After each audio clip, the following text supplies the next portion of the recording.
এই যে বড় বউ, ওকে নিয়ে পীড়িত করলেই চলবে? এদিকে টেবিলের উপর যে এটো বাসনগুলো পড়ে রয়েছে সেগুলো মাজা ঘষা করবে কে? হ্যাঁ, কটা ঝি চাকর আছে? যাচ্ছি মা।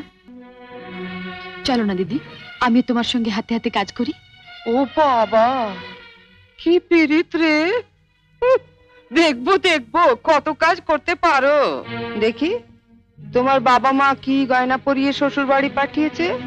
হ্যাঁ? গলার ওই দুটো সোনার না ইমিটেশন?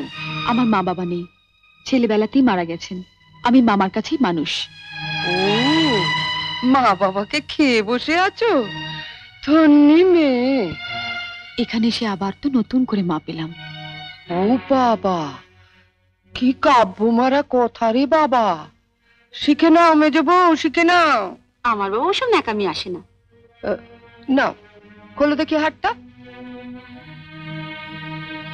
দেখি দেখি দেখি দেখি, ছোট বউয়ের মুখখানা দেখি। তোকে আবার কে খবর দিল?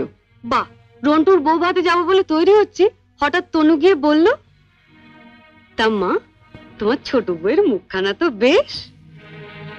এই দেখ তো, ওর গলার হারটা সোনার না ইমিটেশন? আমার তো মনে হয় ইমিটেশন। মা দেখেছেন আমার বিয়ের হারটা এখনো কেমন চকচক করছে?